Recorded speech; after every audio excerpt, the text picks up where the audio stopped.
I just want to say that I feel like the Scofield Reference Bible and the notes have done a lot of damage to the body of Christ, and that it's unfortunate. And I just pray that the scales come off of the church's eyes so that they can see the truth, so that they can see what's going on before the entire world gets blown up by the Rothschilds, satanic pedophile cult of Israel. That's all I have to say.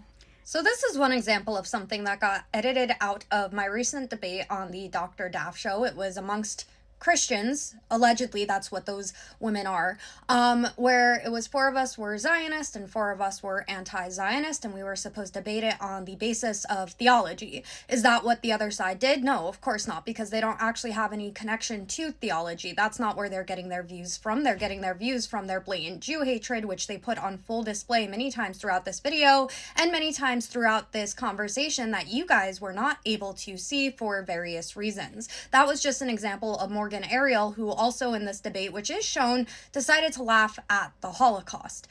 Yikes. On top of that, you had people like this individual, Jillian, who threw a temper tantrum, an adult temper tantrum, because she didn't want to stand on what she said. I had brought up an example of a beautiful young Israeli couple that was murdered in cold blood on the streets of DC because they were Israeli. They were leaving the embassy and they were shot because of the pro-Palestine delusion and the misinformation that's being spread, leaving a target on their backs. And when I said this, Jillian thought it was appropriate to try to compare that situation to George Floyd. Of course, she tried to double down on it. She tried to blame the rest of us for why she said it, stating that we didn't give her background, even though she never asked for it. She just made a wicked, ignorant comment and then wanted to blame everybody else. And instead of standing by what she said, she threw a fit and eventually got it edited out, unfortunately, because I think that removes a large part of the conversation and why there were certain emotions going the way that they were. You had Anna Ministry, who was trying to defend October 7th and Hamas. She tried to say that she wasn't doing that, but we could all see very clearly she was. She said, "What do you expect? How could you not expect resistance?" She tried to cite the Nakba, but she had no idea the historical context of what actually took place and the fact that it was Arab countries once again attacking Israel.